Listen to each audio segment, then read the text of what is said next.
प्यारे बच्चों, आपका हमारे YouTube channel method two point में एक बार फिर से स्वागत है। आज हम आपके लिए एक पेपर लेकर आए हैं और ये पेपर इसका लेवल मैंने इजी रखा है, ठीक है ना। इसके बाद मैं आपको 2 पेपर और कराऊंगा जिनका लेवल मैं थोड़ा अप करूंगा इससे, है ना। यानी एक मॉडरेट लेवल और फिर एक हार्ड लेवल बढ़िया वाला, ठीक है ना। तो आप ये सिर्फ इसलिए है ताकि आपकी प्रैक्टिस हो सके, आपको अच्छे से अच्छे क्वेश्चन मिल सकें और आप इन क्वेश्चन की प्रैक्टिस करेंगे तो आपकी तैयारी अच्छी हो जाएगी, बिल्कुल जाहिर सी बात है, ठीक है ना। तो आप इनकी तैयारी कीजिएगा, इन क्वेश्चन को कीजिएगा, ठीक है ना। तो चलिए देखते हैं क्वेश्चन क्या कहता है। एक संबंध आर, और ये ध्यान रखना, ये क्वेश्चन बहुत इंपॉर्टेंट क्वेश्चन है जो आए हुए हैं पहले ही, ठीक है ना। उन्हीं से मैंने ये क्वेश्चन आपके लिए पेपर 1 बनाया है, ठीक है। देखिए ये कह रहा है कि एक संबंध आर ए बी कैसा है। ए और बी में क्या संबंध है कि ए बराबर B minus 1, B greater than to 4, समुच्चय एन पर परिभाषित है। तो इनमें से क्या सही है, कौन सा ऑप्शन आपका बिल्कुल सही है, ठीक है ना।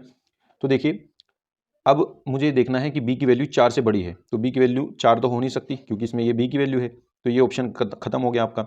4 से बड़ी वैल्यू इन तीनों में है, तो 3 में से कोई सा भी ऑप्शन हो सकता है। अब दूसरी कंडीशन ये कहती है कि अगर मैं b की वैल्यू यहाँ पे रख दूँ तो a की वैल्यू मिलेगी। तो अगर मैं 5 यहाँ पे रख देता हूँ तो 5 में से 1 गया 4, तो a की वैल्यू 4 मिलेगी। ये ऑप्शन मुझे सही लग रहा है ना, ये ऑप्शन अब तक ठीक है। तो बाकी चेक करते हैं। अगर मैं b की वैल्यू 5 यहाँ पे रख दूँ तो 5 में से 1 गया 4 बचेगा, a की वैल्यू 4 आएगी, लेकिन a की वैल्यू यहाँ पे 3 है, तो ये तो ऑप्शन खत्म हो गया ये वाला। ए की वैल्यू बी की वैल्यू अगर मैं 6 रख देता हूँ यहाँ पर, 6 में से 1 गया 5 बचेगा, तो ए की वैल्यू 5 आनी चाहिए थी, यहाँ 4 है, तो यानी ये भी ये ऑप्शन भी आपका गलत हो गया। तो आपका बी ऑप्शन बिल्कुल ठीक बैठेगा, ठीक है ना। तो आपका यहाँ पे बी ऑप्शन बिल्कुल ठीक हो जाएगा। तो आपका पहले का जो क्या होगा, इसका बी ऑप्शन आपका बिल्कुल ठीक हो जाएगा, यानी 4,5, ठीक है। आगे चलते हैं। नेक्स्ट क्वेश्चन क्या कहता है आपका, देखिए कह रहा है कि मान लीजिए कि एफ सच दैट आर से आर में मैपिंग है और एफ एक्स जो है आपका वो 3x है, ये परिभाषित है फलन। तो सही उत्तर का चयन करो। एफ एक की अच्छादक है, एफ अच्छादक है, एक की अच्छादक नहीं है, ना तो एक की ना अच्छादक है। तो आपको एक की और अच्छादक चेक करना है, ठीक है ना।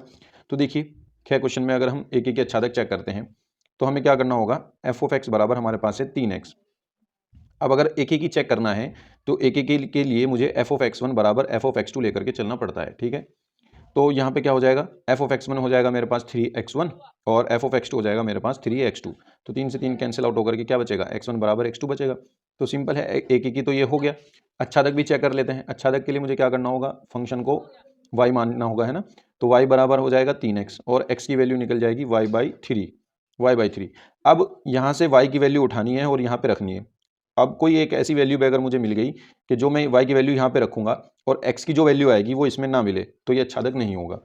अब मैं y का मान यहाँ से कुछ भी रख लूँ, r में से कोई भी वैल्यू उठा लूँ y की, कुछ भी यहाँ पे रख लूँ, 1 2 3 1/2 1/3 पॉइंट वाली रख लूँ, बगैर पॉइंट वाली रख लूँ, है ना। तो उसे 3 से डिवाइड करके जो एक नंबर मिलेगा मुझे, 3 से डिवाइड करके यानी x की वैल्यू जो मिलेगी वो इस r में होगी, क्योंकि ये r तो रियल नंबर का सेट है, इसमें तो सारे नंबर हैं ना। तो इसका मतलब हर y के लिए मुझे x मिल जाएगा यहाँ। तो इसका मतलब ये अच्छादक भी है, तो एक की भी है और अच्छादक भी है। तो यहाँ पे मेरे पास कौन सा ऑप्शन सही हो जाएगा, ए ऑप्शन सही हो जाएगा। एफ एक की और अच्छादक है, ठीक है ना। ए ऑप्शन आपका बिल्कुल ठीक हो जाएगा। चलते हैं नेक्स्ट क्वेश्चन पर। गया क्वेश्चन देखिए,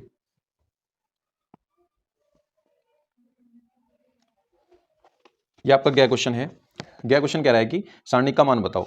अब इस सारणिक का मान आपको बताना है, तो इसका मान कैसे निकालेंगे। इसकी गुना इसमें होगी, -2 आ जाएगा, -2, फिर माइनस फार्मूले का लगेगा, फिर इसकी गुना इसमें होगी, 5 चौक 20 और माइनस के, तो माइनस के 20 ये आ जाएगा, ठीक है ना। तो -2 और +20, तो ये कितना हो जाएगा, -2 + 20, यानी 20 में से 2 गए आपके 18 आ जाएगा। तो कौन सा ऑप्शन आपका, बी ऑप्शन सही हो जाएगा। तो बी ऑप्शन आपका बिल्कुल ठीक हो जाएगा, ठीक है ना। चलिए नेक्स्ट क्वेश्चन पर चलते हैं, घ क्वेश्चन पर। यह क्वेश्चन क्या कहता है, देखिए कह रहा है कि I dot I minus J dot J minus के डॉट के का मान क्या होगा। बच्चों मैं आपको बता दूं कि आई डॉट आई किसी भी वेक्टर की, उसी वेक्टर में अगर आप यूनिट वेक्टर की गुना करेंगे, डॉट प्रोडक्ट करेंगे तो वो 1 आएगा, है ना। तो जे डॉट जे भी 1 होता है और के डॉट के भी 1 होता है। तो यहाँ पे ये तीनों 1 होते हैं। तो अगर मैं आई डॉट आई की जगह भी 1 रख दूँ, है ना, यहाँ पर 1 रख दूँ, फिर माइनस यहाँ पर भी 1 रख दूँ और फिर माइनस आगे भी 1 रख दूँ, सब आई, ये I dot I 1, J dot J 1, के डॉट के 1, तो 1 से 1 कट करके -1 बचेगा, है ना। तो -1 कौन सा ऑप्शन है, बी ऑप्शन आपका। तो बी ऑप्शन आपका ठीक हो जाएगा। आगे चलते हैं लास्ट क्वेश्चन पर। कह रहा है कि अवकल समीकरण इसकी प्रकृति क्या होगी, है ना। तो देखिए इसकी अवकल समीकरण की प्रकृति हम देखते हैं। ये हमारे पास है x minus y d y by d x equals to x plus 2y, यही है ना। अब ये हो जाएगा आपके पास d y by d x equals to x plus 2y upon x minus y. देखिए ये मुझे ऐसी लग रही है जैसे समघातीय समीकरण होती है ना, लेकिन चेक कैसे करेंगे। समघातीय समीकरण को चेक करने के लिए x की जगह लैम्डा x पुट कर दो और y की जगह लैम्डा y पुट कर दो, है ना। तो हम इसमें जब पुट करेंगे, ये एक तरीके से इसको फंक्शन मान करके चलते हैं हम। एक्स वाई का फंक्शन। तो अब हमने इसमें एक्स की जगह लैम्डा एक्स और वाई की जगह लैम्डा वाई पुट कर दिया, ठीक है। तो देखिए क्या होगा, यहाँ पर लैम्डा एक्स पुट कर देंगे, lambda X plus 2 lambda Y upon में आएगा lambda X minus lambda Y. यहाँ से लैम्डा कॉमन लेंगे ऊपर से तो बनेगा एक्स प्लस 2 वाई, और नीचे से भी लैम्डा कॉमन लेंगे तो बनेगा एक्स माइनस वाई। अब लैम्डा से लैम्डा कट करके लैम्डा की पावर क्या मिलेगी, 0 मिलेगी, है ना, क्योंकि लैम्डा 1 है और ऊपर भी 1 है, ऊपर जाएगा और 0 हो जाएगा। और ये पूरा फंक्शन बना X plus 2 Y upon x minus Y, यही तो हमारा फंक्शन था, यानी एफ ऑफ एक्स वाई। तो ये तो हमारा हो गया समघातीय फलन। समघातीय फलन क्या होता है, जब लैम्डा कॉमन आ जाए और यहाँ पर फंक्शन वापस से बन जाए तो इसका मतलब है ये एक समघातीय फलन है ना। तो ये एक समघातीय फलन हो जाएगा, यानी ये अवकल समीकरण समघातीय है। ये अवकल समीकरण क्या हो जाएगी, समघातीय, और लैम्डा की जो भी पावर होगी वही इस अवकल समीकरण की घात होगी, ठीक है ना। तो ये समघातीय है, समघातीय, और इसकी जो घात है वो शून्य है, घात जो है वो क्या है इसकी, शून्य है। तो आपका थर्ड ऑप्शन ठीक हो जाएगा इसमें, ठीक है ना, सी ऑप्शन, सी ऑप्शन आपका बिल्कुल ठीक हो जाएगा। चलिए नेक्स्ट क्वेश्चन देखते हैं। देखिए हमारा नेक्स्ट क्वेश्चन क्या कहता है, दूसरा सेकंड क्वेश्चन। सेकंड क्वेश्चन कह रहा है कि कोट इनवर्स -1/√3 का मुख्य मान ज्ञात कीजिए। तो देखिए आसान है ये भी बहुत, है ना। हमें निकालना है कोट इनवर्स -1/√3 का मान। तो ये क्या होगा, कोट इनवर्स, कोट में 1/√3 कितने की वैल्यू होती है, ये होती है आपकी कोट 60 की वैल्यू होती है ना। तो इसको हम लिख सकते हैं कोट π/3, ठीक है। अब ये माइनस अरेंज करना पड़ेगा, तो इसको हम कैसे लिखेंगे, माइनस कोट जो है सेकंड क्वाड्रेंट में माइनस होता है, तो मैं इसको वहाँ पे लिख सकता हूँ पाई माइनस π/3, ठीक है ना। इस वाले कोट को, कोट माइनस का है ना, माइनस के कोट थीटा, तो मैं इसको लिख सकता हूँ कोट 180 माइनस थीटा, यानी कोट पाई माइनस थीटा। अब देखो कोट पाई माइनस थीटा, पाई मतलब पाई माइनस मतलब सेकंड क्वाड्रेंट, सेकंड क्वाड्रेंट में कोट निगेटिव होता है, तो यही आएगा, है ना, यानी इसका मतलब हमारा ये सही है। तो कोट से कोट कैंसिल हट जाएगा, कोट से कोट हट जाएगा, तो बचेगा क्या, 3 पाई माइनस पाई, 2 पाई/3 आ जाएगा। तो 2 पाई/3 आपका यहाँ से आंसर हो जाएगा, ठीक है ना, 2 पाई/3 आपका आंसर हो जाएगा, ये आंसर है। आगे चलते हैं, देखिए नेक्स्ट क्वेश्चन हमारा नेक्स्ट क्वेश्चन क्या कहता है, ख क्वेश्चन। ये तो हमारा क पार्ट था इसका। अब ख क्वेश्चन देखते हैं, है ना। ये कह रहा है कि जांच कीजिए कि फलन f(x) = 5x - 3 x = 0 पर सतत है। तो फंक्शन क्या है मेरा, f(x) = 5x - 3। अब x = 0 पर इसकी सततता मुझे जांच करनी है, ठीक है। तो देखिए सततता जांच करने के लिए x = 0 पर सबसे पहले मैं x = 0 पर एक तो फलन की वैल्यू देख लो, 0 पर फलन की वैल्यू क्या है, तो 5 × 0 - 3, तो कितना मिला -3, और एक लिमिट देख लो बस, है ना। देखो फलन टूटा हुआ नहीं है ना, यानी एक ही सेम फंक्शन है, x = 0 के राइट में भी और लेफ्ट में भी दोनों जगह एक ही है फंक्शन। तो आपको right hand limit left hand limit निकालने की जरूरत नहीं है, डायरेक्ट आप लिमिट निकाल दो बस, x की 0 पर लिमिट निकाल दो, ठीक है। एक्सटेंडिंग टू 0 f(x), तो ये क्या होगा आपके पास, ये हो जाएगा लिमिट एक्सटेंडिंग टू 0, और फलन की वैल्यू है आपकी 5x - 3। ये 0 इसमें रखेंगे तो ये कितना आ जाएगा, -3 आ जाएगा। तो देखिए फंक्शन की वैल्यू और लिमिट की वैल्यू दोनों सेम आ रही है ना। जब ये दोनों सेम वैल्यू आ जाए तो इसका मतलब फलन क्या है हमारा, फलन उस वैल्यू पर सतत है। एक्सटेंडिंग टू 0 f(x) = आ रहा है f(0), दोनों आ रही है -3, तो इसका मतलब अतः फलन x = 0 पर सतत है, x = 0 पर सतत है, ठीक है ना बच्चों। उम्मीद करता हूँ आप समझे होंगे। चलिए नेक्स्ट क्वेश्चन देखते हैं, आसान क्वेश्चन है बहुत, ठीक है ना, और ये पेपर में आए हुए हैं सब, बहुत आसान क्वेश्चन है, पेपर में आए हुए हैं सब, ठीक है ना। देखिए नेक्स्ट क्वेश्चन, ई और एफ इस प्रकार की घटनाएं हैं कि पी ऑफ ई आपके पास दे दिया उसने 0.6, पी ऑफ एफ उसने दे दिया 0.3, और P of E intersection F उसने दे दिया 0.2। अब वो पूछ रहा है P of E over F. इस तरीके के क्वेश्चन आपको पेपर में, हर पेपर में मिलेंगे, ठीक है ना। यानी आप 2023 के, 24 के, 22 के कोई से भी पेपर देख लो, इस टाइप का क्वेश्चन आपको जरूर मिलेगा। तो देखिए ये क्वेश्चन बहुत आसान है। ये फॉर्मूला क्या कहता है, P of E over F, ऊपर तो लिख दो पी ऑफ इन दोनों का इंटरसेक्शन, यानी P of E intersection F, और नीचे लिख दो नीचे वाले की प्रोबेबिलिटी, यानी पी ऑफ एफ, ठीक है ना। तो ये फॉर्मूला होता है इसका, ठीक है, सहप्रतिबंध प्रायिकता होती है ये। तो इसका फॉर्मूला ये है। अब इसका फॉर्मूला जैसे ही आप लगाओगे और आंसर निकल जाएगा। पी ऑफ इंटरसेक्शन आपके पास क्या है, 0.2 है, पी ऑफ एफ आपके पास क्या है, 0.3 है। बस इसको सॉल्व कर लो, 2/3 आपका आंसर आ जाएगा, ठीक है ना। कुछ नहीं करना, बहुत आसान है, ठीक है ना। अब आप ये सोचोगे कि किसने ये क्यों दे रखा है, ऐसे ही कंफ्यूज करने के लिए दे दिया बस उसने, ठीक है ना। इसकी कोई जरूरत यहाँ पे है नहीं, ठीक है ना। उम्मीद करता हूँ आप ये समझ गए होंगे, आसान है। चलिए नेक्स्ट क्वेश्चन देखते हैं, साइन इनवर्स x² का x के सापेक्ष अवकलन ज्ञात करो। तो यही कर लेते हैं नेक्स्ट क्वेश्चन। देखिए sine inverse x², sine inverse x² का x के सापेक्ष अवकलन करना है हमें। तो सबसे पहले इसको मान लो, माना y बराबर, माना y बराबर ये है। अब dw/r2x कर दो, dw/r2x, तो ये क्या हो जाएगा, यहाँ हो जाएगा dy/dx और ये हो जाएगा आपका d/dx of sine inverse x square.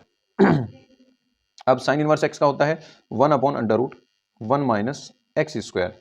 X तो पहले से स्क्वायर था तो एक्स का स्क्वायर हो गया, ये पूरा एक्स मान करके चलो। अब जो एक्स था उसका दोबारा करना पड़ेगा, तो एक्स ये था वहाँ पे, है ना, तो इसका दोबारा करना पड़ेगा, तो d/dx ऑफ एक्स स्क्वायर। तो ये आपका क्या हो जाएगा, ये हो जाएगा आपका इसका तो 2x हो गया, तो 2x में ऊपर लिख देता हूँ /1 माइनस एक्स की पावर 4। बस यहीं पे आप छोड़ दो इसको, ये आंसर हो जाएगा, ठीक है ना। बहुत आसान क्वेश्चन है। चलिए आगे चलते हैं, नेक्स्ट क्वेश्चन देखते हैं। कह रहा है कि ए ये है, बी ये है, 5a माइनस 2b का मान बताओ। देखिए कितना आसान है। यहाँ पर ये जो है आपका लास्ट क्वेश्चन है, इसमें ए की वैल्यू इसने दी है, ए की वैल्यू दी है 3 - 1 0 2, 3 - 1 0 2, और बी की वैल्यू इसने दी है आपको -7 0 4 9, और पूछ रहा है 5a माइनस 2b। अब देखिए पहले 5a निकाल लेता हूँ मैं। 5a का मतलब है इसके हर एलिमेंट में 5 से मल्टीप्लाई, 5 3 जा 15 -5 0 5 2 जा 10, और 2b का मतलब है आपको 2 से मल्टीप्लाई करनी पड़ेगी, -7 2 जा 14 7 दूनी 14 0, और 4 दूनी 8 और 9 दूनी 18, ठीक है। 5 में से अब उसने कहा है 5a माइनस 2b ज्ञात करो, तो आपको इसमें से ये घटा देना है, ठीक है। तो 15 माइनस -14, तो 15 और 14 प्लस हो जाएंगे तो 29 हो गया। फिर -5 और -0, तो -5 ही रहेगा, 0 और -8 तो -8 रहेगा, और 10 -18 तो -8 रहेगा। ये आपका आंसर आ जाएगा। उम्मीद करता हूँ आप ये भी समझ गए होंगे। चलिए आगे चलते हैं, नेक्स्ट क्वेश्चन देखते हैं। देखिए बच्चों, नेक्स्ट क्वेश्चन आपका ये कहता है, दिखाइए कि फलन 7x² - 3 x > 0 पर एक वर्धमान फलन है ना। देखिए ये भी आसान क्वेश्चन है। तीसरा क्वेश्चन है, 5 नंबर का क्वेश्चन ये मिला हमें, f(x) = x², 7x² - 3, और ये हमें चेक करना है कि x > 0 पर एक वर्धमान फलन है, यानी 0 से बड़ी वैल्यू पर। तो देखिए हम क्या करेंगे, इसका डिफ्रेंशिएशन करेंगे, dw/r2x, f' आ गया, f' क्या होगा, 7 2 जा 14x, और -3 का हो जाएगा 0, यानी 14x आ गया। अब वर्धमान और ह्रासमान वो हमें f' बताता है। अगर f' जिस x की वैल्यू पर वो पूछ रहा है उस वैल्यू पर f' आपका पॉजिटिव है यानी धनात्मक है, तो इसका मतलब फलन वर्धमान है, और अगर f' उस वैल्यू पर ऋणात्मक है तो इसका मतलब वो ह्रासमान है। तो अब उसने कहा है x > 0 पर चेक करो, यानी जब 0 से बड़ी वैल्यू रखेंगे, तो x > 0 पर f' क्या होगा, आप 0 से बड़ी वैल्यू कोई भी रख लो, यहाँ 2 रख लो, 3 रख लो, 4 रख लो, 5 रख लो, 1 रख लो, तो यहाँ पे वो रखेंगे तो 14, अगर 2 रखेंगे तो 14 दूनी 28 प्लस क्या जाएगा, 3 रखेंगे तो 14 दिया, आगे बढ़ेगा, प्लस प्लस में चलता जाएगा सारा, है ना। इसका मतलब पॉजिटिव ही रहेगा ओवरऑल ये। तो f' क्या रहेगा हमारा, > 0 रहेगा, ठीक है ना, यानी ये हमेशा धनात्मक रहेगा, धनात्मक रहेगा ना। तो अगर ये धनात्मक रहेगा तो इसका मतलब हमारा फलन क्या हो जाएगा, वर्धमान हो जाएगा। अतः x > 0 पर फलन f(x) क्या हो जाएगा, वर्धमान फलन है। बस ये वर्धमान हो जाएगा, वर्धमान फलन है, ठीक है ना बच्चों। उम्मीद करता हूं आप समझे होंगे। नेक्स्ट क्वेश्चन देखते हैं। नेक्स्ट क्वेश्चन क्या कहता है, यदि e की पावर y 1 + x = 1 है तो दिखाइए कि d2y/dx² + dy/dx का होल स्क्वायर ये है। तो देखिए ये भी कर लेते हैं, ये क्या था, और ये अब हमारा ख क्वेश्चन। इसने फंक्शन दिया है e की पावर y और मल्टीप्लाई 1 + x = 1 है ना। तो हमें ये प्रूफ करना है कि d2y/dx² = dy/dx का होल स्क्वायर, ये हमें प्रूफ करना है। तो देखिए ये प्रूफ करेंगे हम। सबसे पहले मैं क्या करता हूँ, e की पावर y = मैं कर लेता हूँ 1/1 + x कर लेता हूँ, ठीक है ना। अब यहाँ से करेंगे हम, हमने इसका एक बार डिफ्रेंशिएशन किया, तो dw/r2x हमने डिफ्रेंशिएशन किया इसका एक बार, है ना। तो ये क्या हो जाएगा, e की पावर y का e की पावर y, और मल्टीप्लाई में आ जाएगा dy/dx, और इक्वल्स टू हो जाएगा, ये इस तरीके से ट्रीट करना है जैसे 1/x को करते हैं, तो 1/x का होता है -1/x², डिफ्रेंशिएशन, है ना। तो 1/x का -1/x², इसका डिफ्रेंशिएशन ये हो जाएगा पूरे का। आप यहाँ डिवाइड वाला फॉर्मूला भी लगा सकते हैं, जैसा आपकी मर्जी ऐसे कर लो, ठीक है। ये हो गया। अब यहाँ तो डबल डेरिवेटिव है, तो इसका मतलब एक बार और करना पड़ेगा मुझे, है ना। तो हम क्या करते हैं, देखिए मैं यहाँ पे e की पावर y की जगह में ये रख देता हूँ 1/1 + x यहाँ पे, तो ये हो जाएगा 1/1 + x और इंटू में dy/dx और इक्वल्स टू में -1/1 + x का होल स्क्वायर। तो इस एक 1 + x से इसका एक ये कट जाएगा यहाँ से फैक्टर, एक तो बचेगा ना। तो यहाँ से मेरे पास क्या आएगा, मेरे पास ये आ जाएगा dy/dx इक्वल्स टू -1/1 + x। ठीक है, अब इसका मैं दोबारा कर दूंगा यहाँ। ये ध्यान रखना, यहाँ से हम समीकरण 1 से वैल्यू रखी है हमने यहाँ पे, ये वाली, ठीक है ना। अब देखिए इस समीकरण का दोबारा से dw/r2x कर दो, dw/r2x ऊपर ही लिख देता हूँ, dw/r2x अगेन एक बार और कर दिया। तो ये क्या हो जाएगा, देखिए इसका तो हो गया d2y/dx square, d2y/dx square equals to minus ये वाला माइनस 1/x का, फिर से वही 1/x का होता है -1/x स्क्वायर, है ना, 1/1 + x स्क्वायर, ये हो जाएगा 1/1 + का होल स्क्वायर ऐसे। तो इस माइनस की इस माइनस में मल्टीप्लाई हो गया प्लस हो जाएगा ये, तो ये हो गया 1/1 + x। अच्छा ये इसका स्क्वायर है तो मैं इसको ऐसे भी तो लिख सकता हूँ पूरे का स्क्वायर, कोई भी दिक्कत नहीं है ना भाई। 1 को स्क्वायर लिख लो, इसका भी स्क्वायर हो गया, दोनों का स्क्वायर हो गया तो पूरे का स्क्वायर लिख लिया। अब 1/1 + x जो था, 1/1 + x जो था, इसको मैं क्या लिख सकता हूँ, dy/dx लिख सकता हूँ।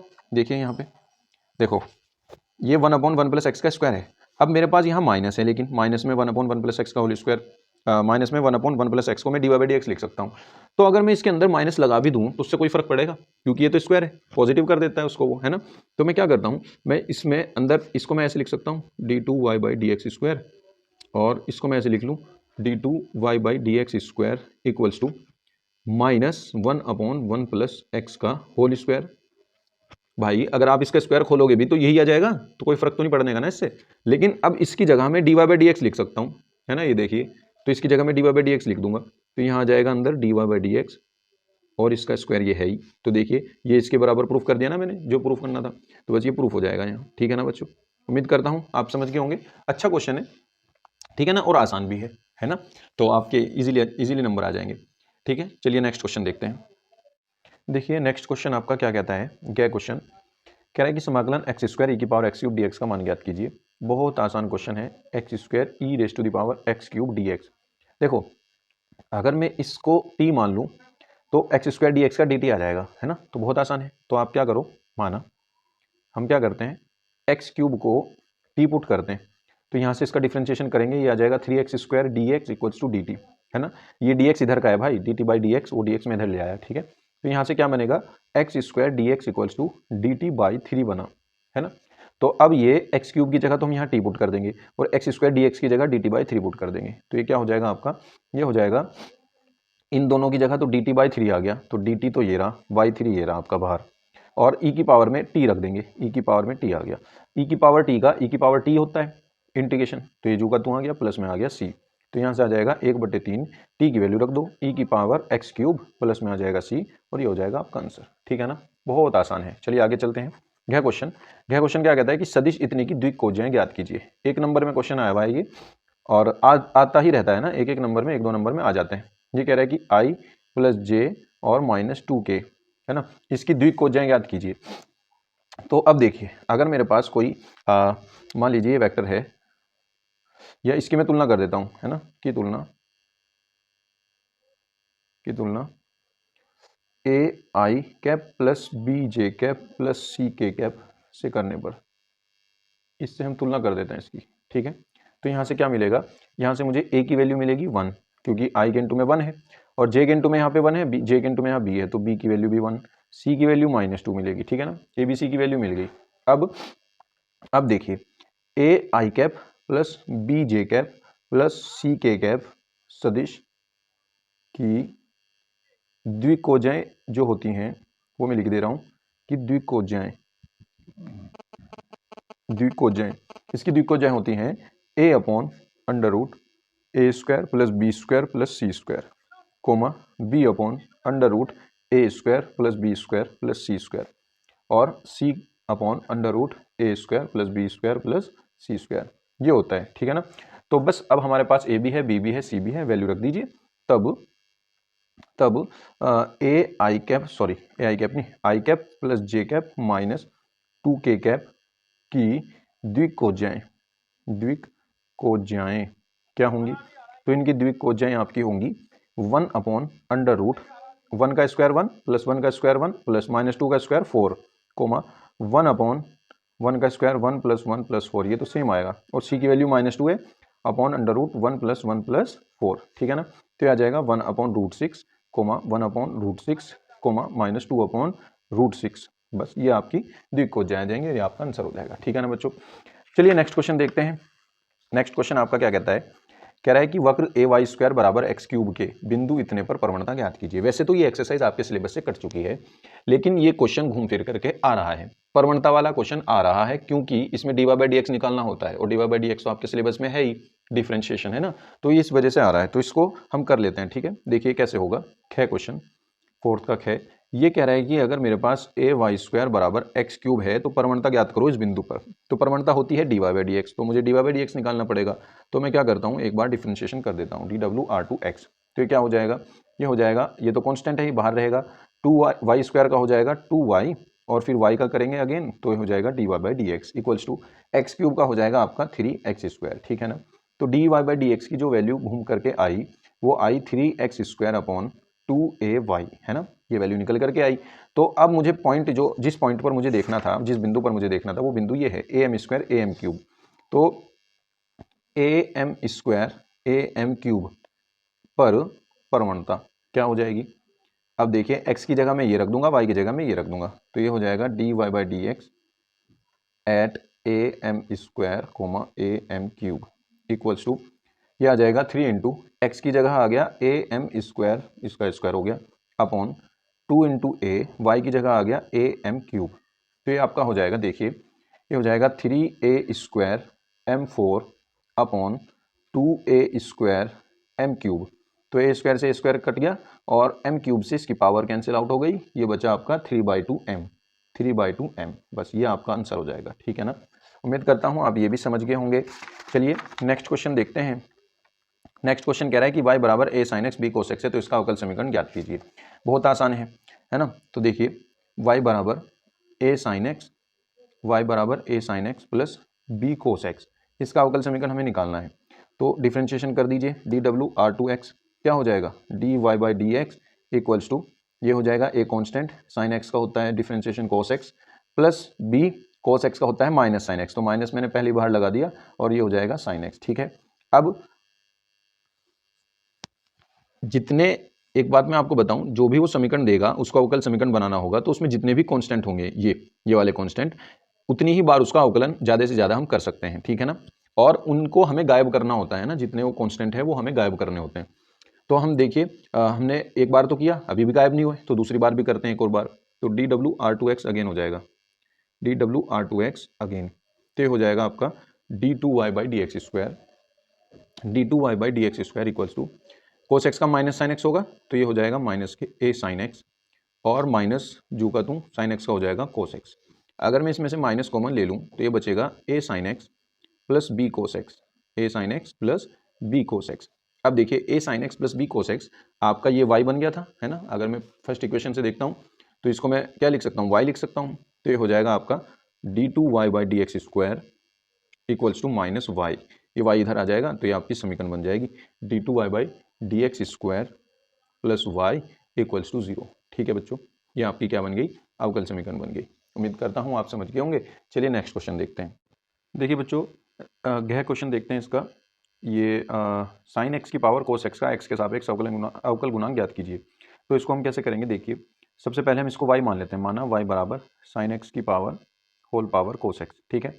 जब भी फंक्शन की पावर फंक्शन आ जाए कोई, और उसका आपको अवकलन ज्ञात करना हो, तो आप वहाँ पर लॉग लेकर के करेंगे, ठीक है ना। तो हम यहाँ क्या करेंगे, दोनों पक्षों में लॉग लेने पर, तो ये हो जाएगा log y इक्वल्स टू, ये हो जाएगा log sine x whole power cos x, sine x whole power cos x आगे आ जाएगा, तो ये हो जाएगा आपका log y इक्वल्स टू, ये हो जाएगा आपका cos x multiply log sine x, ठीक है ना, मल्टीप्लाई लॉग साइन एक्स। अब देखिए आपके पास ये दो फंक्शन हो गए, ठीक है ना। यहाँ पे हो जाएगा dw/2x। अब इसका हम अवकलन करते हैं, 1/y dy/dx, ठीक है, इक्वल्स टू, ये दो फंक्शन हो गए, एक फंक्शन ये, एक फंक्शन ये पूरा, है ना। तो पहला फंक्शन जू का तू कोस एक्स, दूसरे का करेंगे log साइन एक्स का हो जाएगा 1/sin x, और साइन एक्स का दोबारा फिर करेंगे, साइन एक्स का हो जाएगा कोस एक्स, ठीक है ना। तो पहला जू का तू दूसरे का कर दिया, प्लस दूसरा जू का तू, यानी log sine x as it is, और कोस एक्स का करेंगे, कोस एक्स का क्या हो जाएगा आपका माइनस के साइन एक्स, है ना। तो यहाँ पे आ जाएगा कोस एक्स का माइनस के साइन एक्स, ठीक है, इसका कर दिया। अब देखिए क्या होगा, ये हो जाएगा आपका d y by d x equals to, ये वाई इधर मल्टीप्लाई में चला जाएगा और ये हो जाएगा आपका cos upon sine cot x, है ना, cos x into cot x, cos x into cos upon sine, ये इस वाले कोस को झुका दूँ, कोस अपॉन साइन हो जाएगा कोट एक्स, तो ये हो गया कोट एक्स, और प्लस माइनस माइनस ये हो जाएगा sine x multiply by log sine x, ये हो जाएगा आपका लॉग साइन एक्स, ठीक है। अब बस y की वैल्यू यहाँ पे आप रख दो, d y by d x equals to, y की वैल्यू कितनी है, साइन एक्स की power cos x, sine x की पावर ये हो जाएगी आपकी कोस एक्स, और ये हो जाएगा cos x multiply cot x minus sine x और मल्टीप्लाई लॉग साइन एक्स, ये आपका कंप्लीट हो जाएगा क्वेश्चन, ठीक है ना, ये आपका हो जाएगा आंसर, ठीक है बच्चों, आसान क्वेश्चन है बहुत, ठीक है ना। चलिए आगे चलते हैं नेक्स्ट क्वेश्चन पर। नेक्स्ट क्वेश्चन आपका कह रहा है कि अंतराल इतने पर इतने के उच्चतम न्यूनतम मान ज्ञात कीजिए, ये आपका उसने फंक्शन दे दिया कोई, ठीक है ना। तो हम इसी को करेंगे, देखिए 5वें का क्या क्वेश्चन है ना, माना इसको हम फंक्शन मान लेते हैं कोई, कि हमारे पास ये फंक्शन है f of x equals to, क्या फंक्शन दे दिया उसने, ये दे दिया 3x की power 4, 3x raise to the power 4 minus 8x cube, और ये आ जाएगा plus 12x square minus 48x और प्लस में क्या आएगा इसमें 25 आ जाएगा, ठीक है, प्लस 25 ये है। अब अंतराल उसने 0-3 दिया है, अब इस पे चेक करना है, ठीक है ना। तो पहले हम देखेंगे इसमें इसने क्या कहा है, इसने कहा है कि उच्चतम और निम्नतम मान ज्ञात करना है। तो देखिए उच्चतम निम्नतम मान के लिए सबसे पहले आपको एफ डैश एक्स निकालना पड़ता है, तो हम यहाँ करेंगे 4 तिया 12 एक्स क्यूब, डिफ्रेंशिएशन करेंगे पूरी लाइन का, ठीक है। तो हर टर्म का अलग अलग हो जाएगा, एक्स की पावर 4 का हो जाएगा 4x क्यूब, 4 की मल्टीप्लाई 3 में हो जाएगी 12x क्यूब हो गया, माइनस इसी तरह ये 3 आगे आ जाएगा 8 तिया 24 हो गया, और पावर में एक घट जाएगा तो ये हो जाएगा स्क्वायर, फिर प्लस में 12 दूनी 24, ऐसे ही ये x हो जाएगा और माइनस के 48 आ जाएगा, x का हो जाएगा 1 और 25 का हो जाएगा 0, कॉन्स्टेंट है इसलिए। अब देखिए एफ डैश एक्स क्या हो जाएगा आपके पास, यहाँ से अगर मैं 12 कॉमन ले लूँ क्योंकि सब में 12 कॉमन आ जाएगा इजीली, तो ये हो जाएगा आपका एक्स क्यूब माइनस 12 दूनी 24 एक्स स्क्वायर प्लस 12 दूनी 24 ये भी 2x और माइनस के 12 तिया 36 12 चौक 48, ठीक है ना, माइनस के 4 यहाँ पे आपका आ जाएगा, ये एफ डैश एक्स हो गया। अब उच्चतम और निम्नतम मान के लिए आपको क्या करना होगा, उच्चतम और निम्नतम मान के लिए, उच्चतम और निम्नतम मान के लिए उच्चतम और निम्नतम मान के लिए आपको एफ डैश एक्स को 0 रखना पड़ेगा, एफ डैश एक्स को क्या करेंगे 0 रखेंगे, ठीक है ना। तो यहाँ से ये इसको 0 रखेंगे तो ये हो जाएगा 12x cube minus 2x square plus 2x minus 4 equals to 0, तो 12 0 में चला गया, बचा आपके पास x cube minus 2x square plus 2x minus 4 equals to 0। अब आपको इसके फैक्टर करने पड़ेंगे, ठीक है ना। देखिए फैक्टर किस तरीके से होंगे, यहाँ पे x की आप वैल्यू अलग अलग, क्योंकि ये क्वाड्रेटिक तो है नहीं, है ना, इसमें x की हाईएस्ट पावर 3 है, तो आप इसको किसी तरीके से इसके फैक्टर निकालो, ठीक है ना। तो सबसे पहले आप इसमें x की वैल्यू पुटअप करके देखो, 1 पुट करके देखो क्या ये 0 हो जाएगा क्या, अगर मैं यहाँ 1 रखता हूँ ये -2 + 2 ये कैंसिल आउट हो जाएगा, नहीं 0 नहीं होने का, -1 से भी नहीं होगा ये, क्योंकि ये -1 हो जाएगा, ये -2 हो जाएगा और ये भी -2 रहेगा, -2 ये सब माइनस में हो गए, ये भी सब माइनस हो जाएगा, फिर -1 भी नहीं होगा। अब 2 रख करके देखते हैं, है ना, क्या ये 2 से हो जाएगा, 8 हो गया और ये भी 8 हो गया, कट जाएगा, ये 8 हो गया, ये भी सॉरी ये 4 हो गया, ये 4, हाँ ये 2 से कट जाएगा, तो यानी अगर मैं इसमें x बराबर 2 पुट कर देता हूँ तो इसका मतलब ये उससे पूरा 0 हो जाएगा, यानी इसका एक फैक्टर x + 2 है। तो मैं क्या करता हूँ x + 2 को, सॉरी x - 2 है, क्योंकि इसमें x बराबर 2 रखने पर सेटिस्फाई कर रहा है ना, तो अगर मैं 2 को इधर लाऊंगा तो ये क्या बनेगा, x - 2 ही तो बनेगा, तो x - 2 इसका एक फैक्टर हो जाएगा, तो x - 2 को x - 2 को 3 जगह लिखेंगे अलग अलग, क्योंकि इसकी हाईएस्ट पावर 3 है, हम इसको शेषफल थ्योरम से करेंगे, तो x - 2 को 3 जगह लिख दो अलग अलग, ठीक है ना, 3 जगह हमने अलग अलग लिख दिया। अब देखिए सबसे पहले मुझे x क्यूब चाहिए, तो इस x में किसकी गुना करूं कि x क्यूब आ जाए, तो मुझे x स्क्वायर में करनी पड़ेगी, तो x स्क्वायर की x में करके x क्यूब आ जाएगा, और x स्क्वायर की -2 में करूँगी तो -2x स्क्वायर भी आ गया, तो ये तो पहले से ही आ गया, तो इन दोनों का खेल तो इसी से खत्म हो गया। अब मुझे +2x - 4 बनाना है, तो बस मैं +2 लगा देता हूँ, तो ये 2x आ जाएगा और ये -4 आ जाएगा, तो इसकी जरूरत मुझे नहीं पड़ी, बस ये मैं काट देता हूँ और इक्वल टू 0 लिख देता हूँ, ठीक है, तो मैं इसको ऐसे लिख सकता हूँ, ठीक है ना। अब यहाँ से क्या होगा, यहाँ से मैं क्या करता हूँ x - 2 कॉमन ले लेता हूँ, x - 2 कॉमन लिया तो ये बना x स्क्वायर + 2 इक्वल्स टू 0, ठीक है। तो यहाँ से क्या मिलेगा, x स्क्वायर + 2 इक्वल्स टू 0, और यहाँ से मुझे सिर्फ एक ही, ओहो ये देखो यहाँ से मुझे सिर्फ x की, या तो ये 0 होगा या ये 0 होगा, x स्क्वायर + 2 इक्वल्स टू 0। अब ये जीरो हो नहीं सकता क्योंकि एक्स स्क्वायर की वैल्यू निगेटिव आएगी फिर, जो कि हो नहीं सकती, ठीक है ना, असंभव होगी बात। तो ये तो हम लेने के नहीं केस, ये वाला केस लेकर के चलेंगे, एक्स की वैल्यू 2 आ जाएगी, ठीक है। तो बस एक्स की वैल्यू 2 ही लेकर के हम चलेंगे इसकी। अगर वो अंतराल दे दे तो फिर हमें ये काम आगे का नहीं करना, एक्स की वैल्यू निकाल लो और बस एक्स की वो वैल्यू जो इस अंतराल में है सिर्फ वो लेनी है। जैसे एक्स बराबर 2 है, वो तो इस अंतराल में है ही, और 0 भी है और 3 भी है, तो आपको डबल डैश एक्स निकालने की जरूरत नहीं है। ये काम में तब करना है जब अंतराल, ये अंतराल ना दिया हो, ठीक है ना। अब फिलहाल तो अंतराल दे रखा है उसने, तो ये काम करने की जरूरत नहीं है, ठीक है ना, वो मैं देखा नहीं, भूल गया, ठीक है। अब हम क्या करते हैं, अगर उसने अंतराल दिया है तो हम क्या करेंगे, बस एक तो एक्स की वैल्यू ये और दो वैल्यू ये, एक 0 एक 3, इन 3 वैल्यू पे फंक्शन की वैल्यू निकाल लो, और जिस पे निम्नतम होगा उस पे निम्नतम, जिस पे उच्चतम होगा उस पे उच्चतम। सबसे पहले f0 निकालते हैं। f0 क्या होगा, तो हमारा फंक्शन क्या है, देखिए ये है यहाँ फंक्शन है ना, तो इसमें हम क्या करेंगे, x की वैल्यू 0 रख देंगे, यहाँ हमने 0 रखा तो यहाँ भी 0, यहाँ भी 0, यहाँ भी 0, यहाँ भी 0, सब में 0, तो ये कितना आ जाएगा, सब में 0 रख के ये आ गया 25, ठीक है ना, क्योंकि ये सारी टर्म 0 हो जाएंगी। अब x की वैल्यू एक हमारे पास है 2, तो एक x बराबर 2 रखो इसमें, तो जब यहाँ 2 रखेंगे तो देखिए क्या आएगा, यहाँ 2 रखेंगे तो 2 की पावर 4 16, 16 तिया 48, ठीक है। अब यहाँ पे रखेंगे 2, 2 की पावर 3 8 हो गया, 8 2 64 हो गया, माइनस के 64, फिर प्लस 12 और 2 यहाँ पे रखेंगे, यहाँ पे रखेंगे 2 4 हो जाएगा, 12 चौक 48 हो जाएगा, ठीक है ना, तो 12 चौक 48 हो गया पूरा, फिर माइनस 48 दूनी 96 हो गया और प्लस में आ गया 25, ठीक है। अब ये देखिए 48 48 96 ये और 96 ये, तो ये तो हो गए तीनों खत्म, ठीक है, ये तो हो गए तीनों खत्म। अब बचा माइनस 64 और प्लस 25 तो 64 में से 25 भी हटा दो, है ना, तो 5 गए 59 बचे और 20 गए 49 और 39, तो माइनस के 39 बचेंगे, ठीक है ना, माइनस के 39। अगर मैं 39 में 25 जोड़ देता हूँ तो मेरा 64 आ जाएगा, बिल्कुल ठीक है, तो यानी माइनस के 39 बचा। और अब f3 पे भी निकालनी पड़ेगी हमें, क्योंकि हमारे पास 3 वैल्यू थी x की, एक तो ये और 2 ये 0 और 3, इनके कॉर्नर बिंदु, ठीक है ना, तो 3 पे भी निकालनी पड़ेगी। अब देखिए, अब यहाँ पे 3 रखते हैं, 3 रखेंगे, 3 तिया 9 तिया 27, 27 तो 81, 81 अब 81 की 3 में करनी पड़ेगी, तो 81 तिया 243, ठीक है, फिर माइनस, ऐसे ही यहाँ पे होगा 3 तिया 9 तिया 27, यानी 3 की पावर 3 27 हो गया ना, 3 तिया 9 तिया 27, और 27 की 8 में करनी पड़ेगी, तो 27 की हमें करनी पड़ेगी 8 में, चलो बाद में कर देंगे, और ये हो जाएगा आपका 27 की 8 में होगी, और फिर आप उसमें रख देना इसको, है ना, 12, और ये हो जाएगा 3 का स्क्वायर 9 और माइनस 48 गुना ये 3 आ गया और प्लस में आ गया 25। अब इसको सॉल्व करेंगे, देखेंगे क्या आएगा, है ना, ये हो जाएगा 243 माइनस 8 सते 56 का 86 को 5, 8 दूनी 16 और 5 21, और प्लस 12 निम्न होते हैं आपके 108, है ना, और माइनस 48 तिया 8 तिया 24, 4 तिया 12 और 2 14, और प्लस में आ गया 25। अब इनको हमें जोड़ घटाना है, ठीक है, तो देखिए क्या होगा, 243 में से 16 गए तो कितने बचे, 4 और 3 7, 7 10 20 27, तो 27 तो ये हो गए प्लस के 27, और 8 इसमें अगर मैं जोड़ दूं तो 133 हो जाएगा, 133 प्लस के और माइनस के 144, फिर माइनस के बचेंगे 7 और 4 11, तो माइनस के 11 ये, और 27 में से 11 के कितने बचेंगे आपके, ये बचेंगे 6 और 2 में से 1 गया 1, 16 बचेंगे, ठीक है ना तो अब देखिए यहाँ से सबसे मिनिमम आपका ये है ना, तो ये तो है निम्नतम, ये तो हो गया आपका निम्नतम, और उच्चतम है आपका ये वाला, ठीक है। तो फलन का निम्नतम मान, अब आप नीचे एक लाइन में लिख देंगे, फलन का निम्नतम मान है -39 और फलन का उच्चतम मान है x बराबर 0 पर 25 और निम्नतम मान है x बराबर 2 पर -39, ठीक है ना, तो बस ये आपका आंसर आ जाएगा, ठीक है। चलिए नेक्स्ट क्वेश्चन देखते हैं। नेक्स्ट क्वेश्चन आपका क्या कहता है, क्या क्वेश्चन है, कह रहा है कि सारणिक का मान बताओ, सारणिक है 1 1 1 x y z y z z x और x y ये सारणिक है, इसका मान हमें निकालना है, ठीक है ना।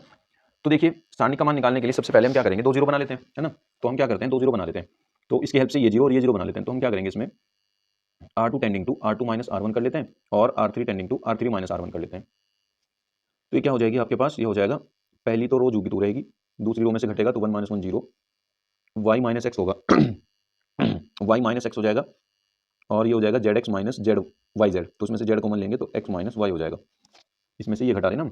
अब यहाँ से ये घटाएंगे, 1 में से बन गया 0, जेड में से एक्स गया जेड माइनस एक्स, और इसमें से ये गया तो वाई कॉमन है और एक्स माइनस जेड आ जाएगा, ठीक है, ये आपका आ जाएगा। अब देखिए इस वाली रो में से x माइनस वाई कॉमन ले सकता हूँ, x माइनस वाई यहाँ भी है और माइनस कॉमन लेके x माइनस वाई यहाँ भी है, और इस वाली रो में से x माइनस जेड कॉमन ले सकता हूँ, तो R2 से x माइनस वाई और R3 से x माइनस जेड यहाँ पे लिखो उभयनिष्ठ लेने पर, उभयनिष्ठ मतलब कॉमन लेने पर, ठीक है ना। तो ये क्या हो जाएगा, बाहर आ जाएगा x माइनस वाई और x माइनस जेड, ये हमने कॉमन लिया, तो यहाँ बना 1x और वाई जेड, और ये बनेगा आपका 0, ये बनेगा -1, ये बनेगा z, ये 0, ये भी -1 और ये y, ठीक है भाई। अब देखिए आगे इसको सॉल्व कर सकते हैं हम, तो सॉल्व कर लेते हैं बस, और क्या, x minus y y minus z. अब देखो इसके C1 के सापेक्ष इसका प्रसार कर दो, तो 1 इंटू क्या आएगा, ये गया, इसकी गुना इसमें माइनस वाई और इसकी गुना इसमें माइनस माइनस प्लस जेड, ये आ जाएगा, ठीक है, और माइनस ये 0 और प्लस ये 0, -0 और +0, बाकी सब ये आएंगे, अब यहाँ से क्या आएगा भाई, ये आया x minus y, y minus z, और वाई माइनस जेड नहीं, x minus z, x minus z, और ये हो जाएगा आपका जेड माइनस वाई, है ना। अब देखिए इसमें से एक कॉमन लो माइनस और इसमें से एक कॉमन लो माइनस, वो आपस में मल्टीप्लाई होकर प्लस कर देंगे उसको, तो ये क्या हो जाएगा आपका, ये हो जाएगा x minus y, y minus z और जेड माइनस एक्स। देखिए बच्चों नेक्स्ट क्वेश्चन हमारा क्या कहता है, कह रहा है कि यदि x root one plus y root one plus x equals to zero, तो सीधी कीजिए ये, है ना। ये क्वेश्चन पहले भी आया हुआ है, काफ़ी दफ़ा आया हुआ है ये, तो इसको हम करेंगे। देखिए क्या क्वेश्चन, ये कह रहा है कि अगर आपके पास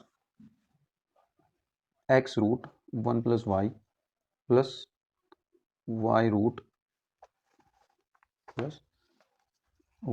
one plus x equals to zero है ना, यही है ना, y root one plus x equals to zero, तो सिद्ध कीजिए d y by d x equals to, हमें ये प्रूफ करना है माइनस में one upon one plus x square, ये हमें प्रूफ करना है, ठीक है ना। तो चलिए देखते हैं इस क्वेश्चन को। अगर आप डायरेक्ट डिफरेंशिएशन करने जाओगे तो आप फंस जाओगे, ठीक है ना, तो इसको प्रूफ नहीं कर पाओगे। इसको करने का ये तरीका है कि पहले आप इसको ना थोड़ा सा सॉल्व कीजिए, इसको इधर ले जाइए, माइनस में एक्स आएगा, under root one plus y, दोनों और का स्क्वायर करेंगे तो ये होगा वाई स्क्वायर, दोनों और का स्क्वायर करेंगे तो ये हो जाएगा वाई स्क्वायर और वन प्लस एक्स, और इधर का स्क्वायर करेंगे, माइनस का स्क्वायर करेंगे तो प्लस हो जाएगा, ये हो जाएगा x square plus one plus y, ठीक है ना। अब इसकी मल्टीप्लाई अंदर करेंगे तो ये हो जाएगा y square x equals to x square y. अब यहाँ से क्या करेंगे, वाई स्क्वायर, इसको इन दोनों को इधर ले आएंगे तो ये हो जाएगा y square minus x square, ये वाला इधर आया, अब प्लस ये वाली टर्म वाई स्क्वायर एक्स और माइनस ये वाली term x square y equals to zero. यहाँ से क्या होगा, इसको मैं लिख सकता हूँ वाई माइनस एक्स और वाई प्लस एक्स, ठीक है ना। यहाँ इसको मैं ऐसे लिख सकता हूँ, और इन दोनों में से वाई एक्स कॉमन ले लेते हैं ना, इन दोनों में से वाई एक्स कॉमन लिया तो क्या बना, वाई माइनस एक्स बचा, ठीक है, इक्वल टू जीरो हो गया।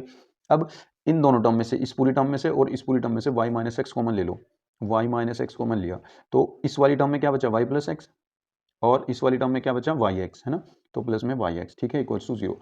अब देखें अगर मैं बारी बारी इन दोनों को जीरो रखूँ, एक बार इसको जीरो और एक बार इसको जीरो, तो इसको जीरो रखने पर मुझे एक्स बराबर वाई मिलेगा, और एक्स बराबर वाई इस समीकरण को संतुष्ट नहीं करता, ठीक है ना। अगर मैं एक्स बराबर वाई इस समीकरण में रख दूँ तो ये जीरो नहीं होगी, तो इसका मतलब ये तो हो ही नहीं सकता, है ना, तो y not equals to x, तो ये तो हो नहीं सकता। अब इसका मतलब ये होगा फिर y plus y x equals to zero, ये होगा, तो इसको लेकर के चलेंगे। यहाँ से हम क्या करेंगे, y और y में से y कॉमन लेंगे तो ये बचेगा वन प्लस एक्स, और इस वाले x को इधर पहुँचा देंगे, हो जाएगा माइनस एक्स, तो ये हो जाएगा y equals to minus x upon one plus x, ठीक है।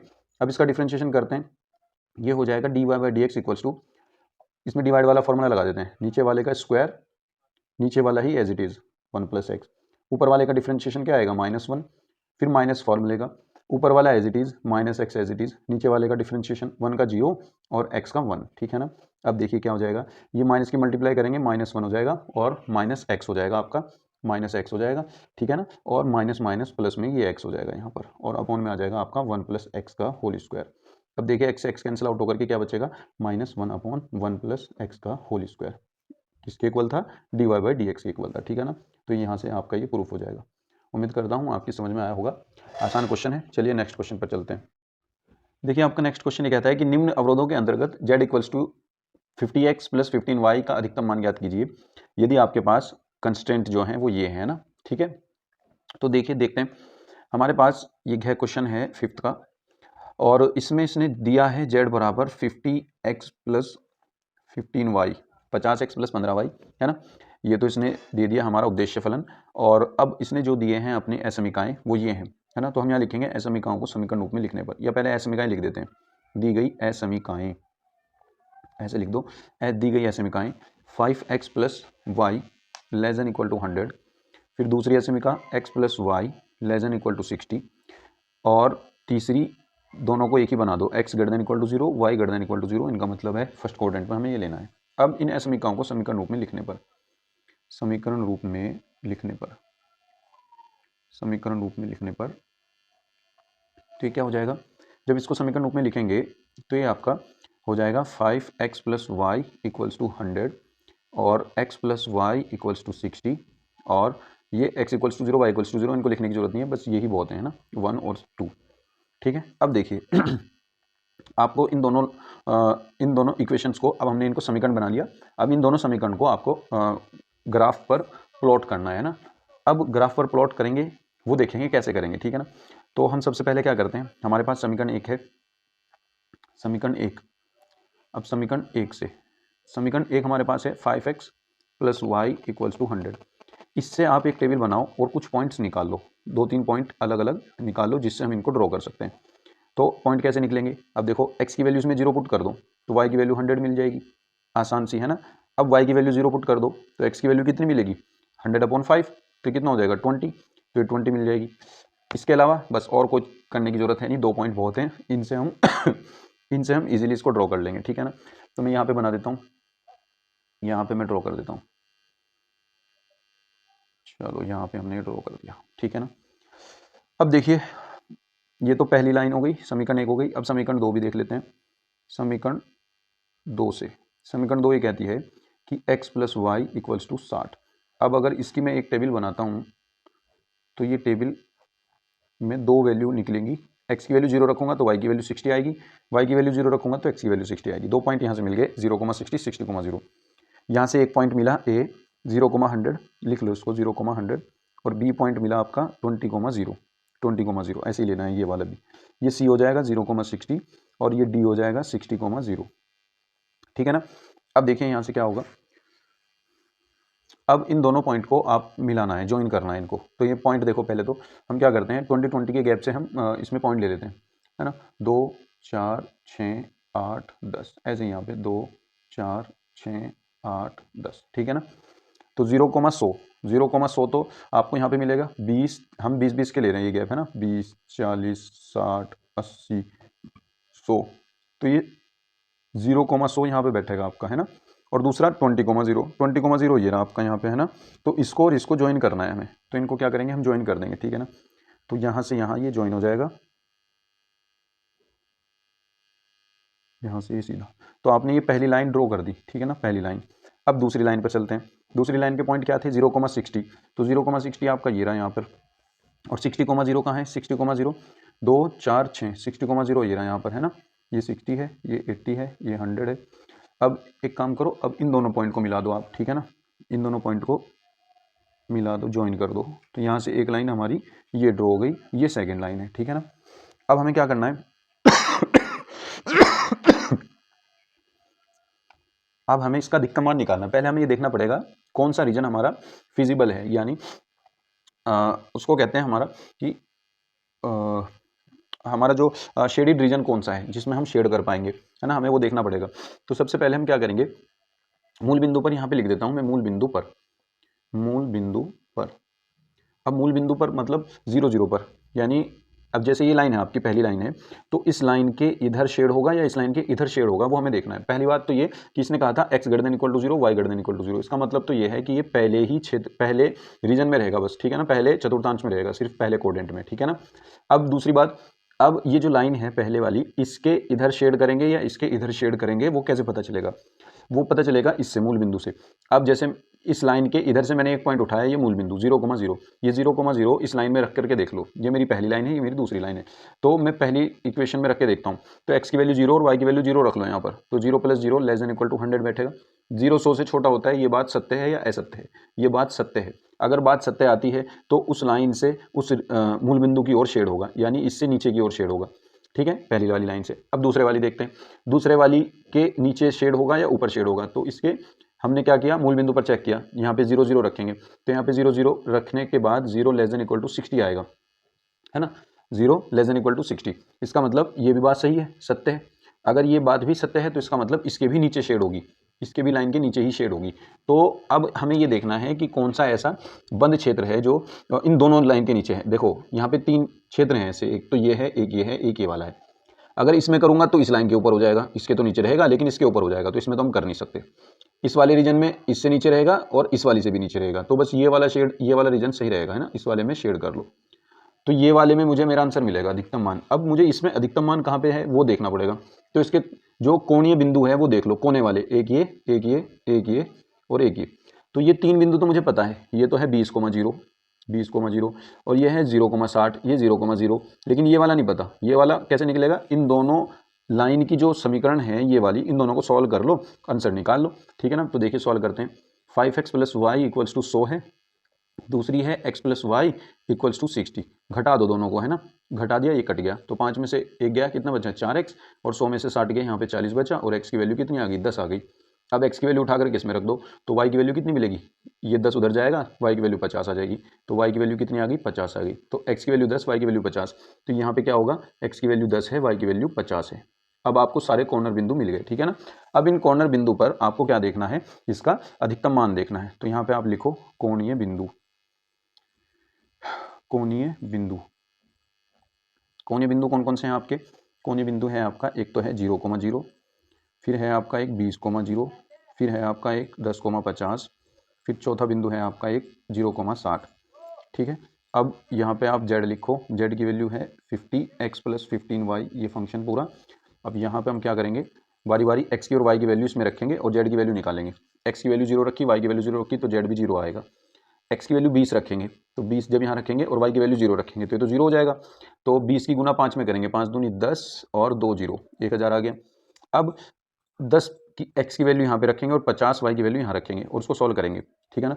तो जब 10 इसमें रखूँगा ये हो जाएगा 500, और जब 50 इसमें रखूँगा तो 15 पंजे 75, और ये हो जाएगा आपका 750, 750 और 500 कितना हो जाएगा 1250, है ना। तो ये हो जाएगा आपका 1250। आगे चलते हैं। अब x की वैल्यू 0 यहाँ रखूँगा, ये सारा 0, और 60 वैल्यू यहाँ रखूँगा y की, तो 15 15 छिके कितने होंगे, 15 छिके 90 होते हैं ना, हाँ, और एक 0, तो ये 900 हो जाएगा। तो 15 60 की गुना करेंगे तो 900 आ जाएगा। तो इसमें हमारा अधिकतम मान कौन सा है, ये आया है, ये अधिकतम है ना, ये अधिकतम है। ये आपकी टेबल कंप्लीट हो गई, ठीक है ना। तो हम यहाँ पे कहेंगे इसको कि अतः जेड का अधिकतम मान, जेड का अधिकतम मान बिंदु 10,50 पर, बिंदु 10,50 पर 1250 है ना, अधिकतम मान 1250 है, बस ये आंसर हो जाएगा, ठीक है ना। ये आपका आंसर हो जाएगा। उम्मीद करता हूँ आप समझ गए होंगे, आसान क्वेश्चन है। चलिए नेक्स्ट क्वेश्चन पर चलते हैं। देखिए बच्चों, नेक्स्ट क्वेश्चन देखते हैं। छठा क्वेश्चन कह रहा है कि सभी खंड कीजिए, एक घन का आयतन 7 सेंटीमीटर क्यूब पर सेकंड की दर से बढ़ रहा है।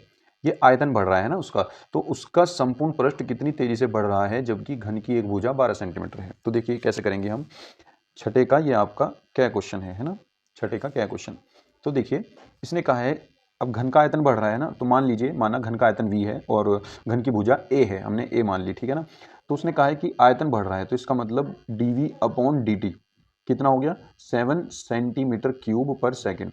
तो बच्चों ये आप इससे समझ जाना है ना, जो यूनिट उसने दे रखी है उससे आप समझ जाओगे इसने दे क्या रखा है ये, ठीक है ना। अगर इस तरीके की पर सेकंड में यूनिट दे रखी है, इसका मतलब उसने दर दे रखी है वो, ठीक है ना। तो ये आयतन में परिवर्तन की दर है उसकी, कितनी इस दर से वो बढ़ रहा है, ठीक है। तो dv/dt 7 सेंटीमीटर क्यूब पर सेकंड। अब हम जानते हैं, अच्छा हमने ये मान लिया कि उसकी भुजा a है, और वो पूछ रहा है कि a बराबर 12 पर क्या होगा, जबकि घन की भुजा 12 है, उस पर क्या होगा 12 सेंटीमीटर पर। और वो पूछ रहा है कि उसका संपूर्ण पृष्ठ कितनी तेजी से बढ़ रहा है। संपूर्ण पृष्ठ मतलब अगर मैं मान लेता हूँ कि संपूर्ण पृष्ठ s है, तो ds/dt पूछ रहा है वो एट a = 12 पर, ये पूछ रहा है वो, ठीक है ना।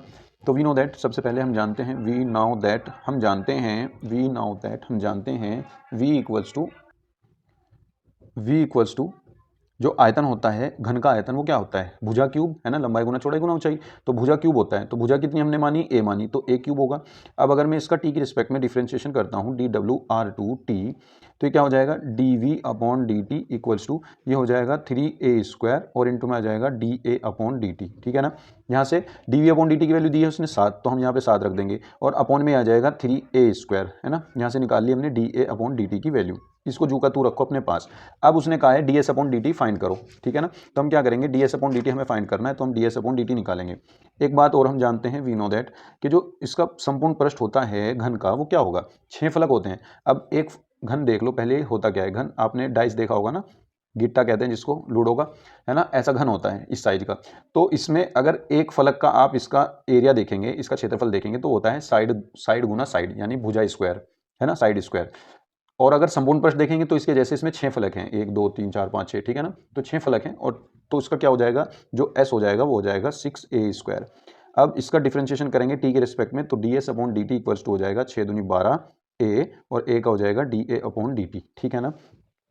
अब देखिए ये 12a है और इंटू में डी अपॉन डी टी की वैल्यू कितनी है 7/3a² है ना, समीकरण 1 से, समीकरण 1 से। अब यहाँ से क्या हो जाएगा, यहाँ से a से a कैंसिल आउट होगा और 3 से a कटेगा, 3 चौक 12 और ये हो जाएगा 7 चौक 28/a है ना, 7 चौक 28/a और ये हो जाएगा आपका ds/dt।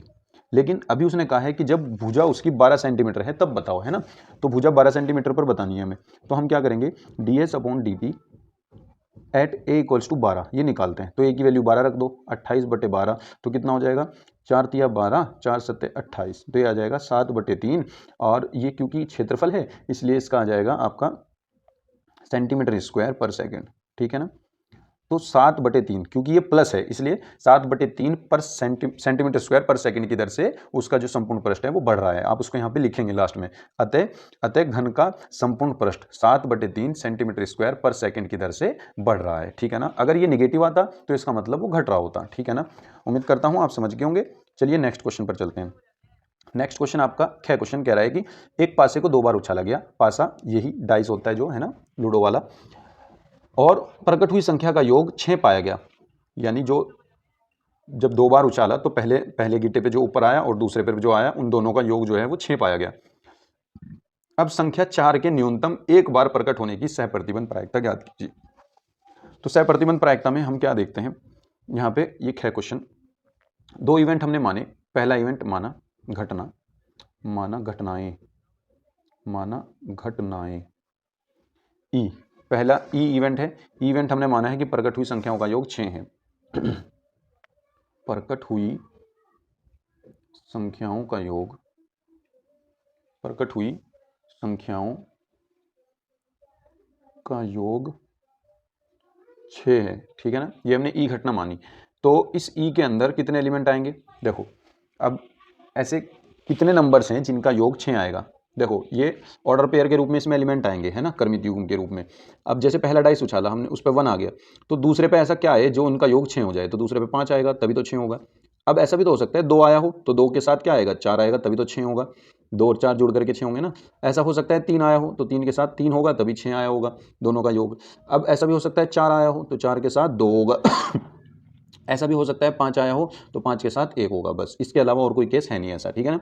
अब दूसरा एफ इवेंट है, उसने कहा है एफ इवेंट में कि संख्या 4 के न्यूनतम एक बार प्रकट होना, है ना, संख्या 4 का न्यूनतम एक बार प्रकट होना, तो हम यहाँ पे लिखेंगे 4 का न्यूनतम एक बार प्रकट होना, न्यूनतम एक बार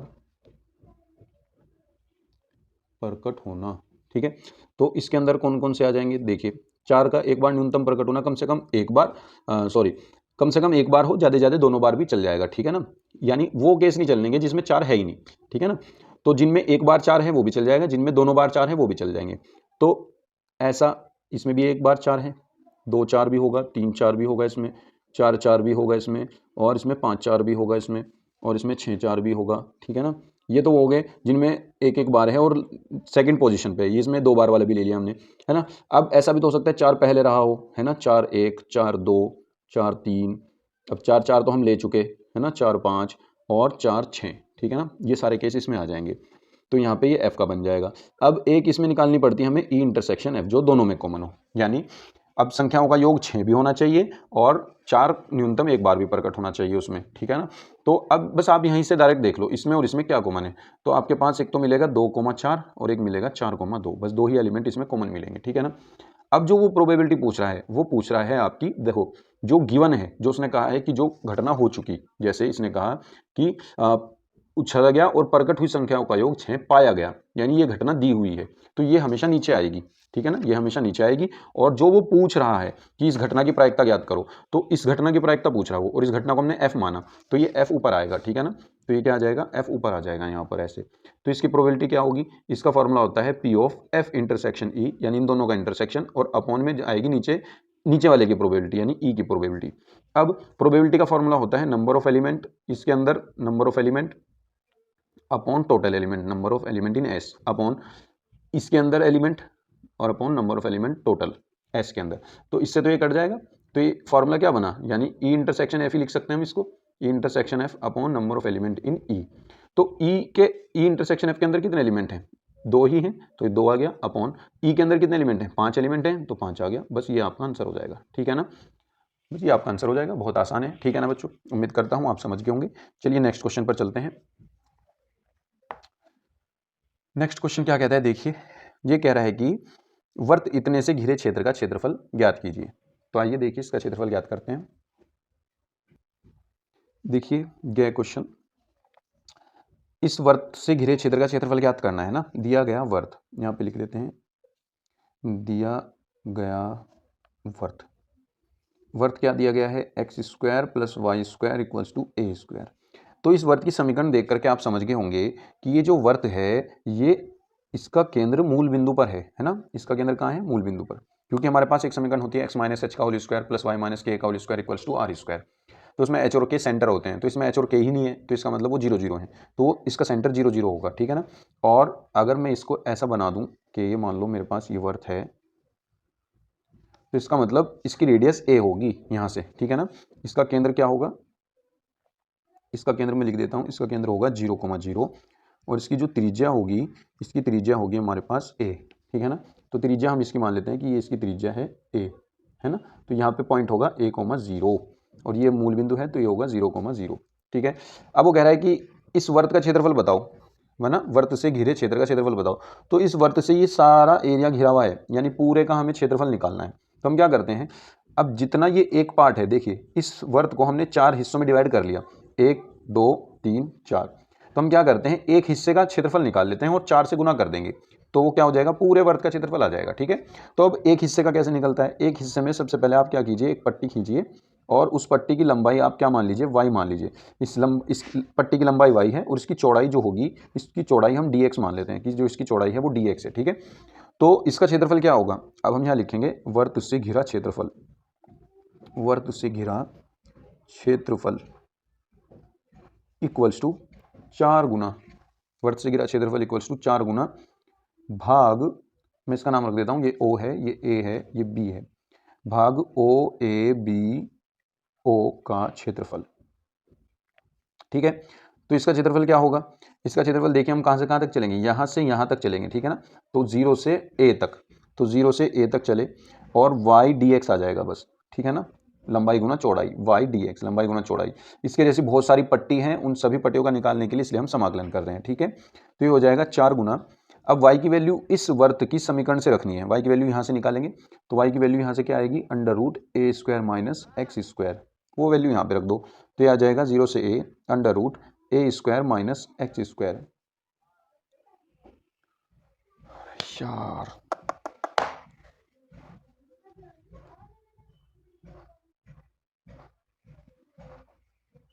a² माइनस x², तो देखिए ये क्या हो जाएगा, ये हो जाएगा आपका 4 इंटू अब √a² माइनस x² का जो समाकलन होता है वो होता है x/2 √a² minus x² plus a²/2 sine inverse x/a, अगर आपके याद हो, ठीक है ना, 0 से a, ये इसका समाकलन का फॉर्मूला होता है। तो हम क्या करेंगे, बस इसमें लिमिट पुट कर देंगे, ठीक है ना। तो जब अपर लिमिट रखेंगे a, तो a x की जगह इस पूरी इक्वेशन में रखी जाएगी, तो जब a मैं यहाँ पे रखूंगा और यहाँ पे रखूंगा तो ये a² माइनस a² 0 हो जाएगा, तो ये सारा 0 प्लस, अब इसमें रखता हूँ a, तो ये हो जाएगा a²/2 साइन इनवर्स a/a, ठीक है।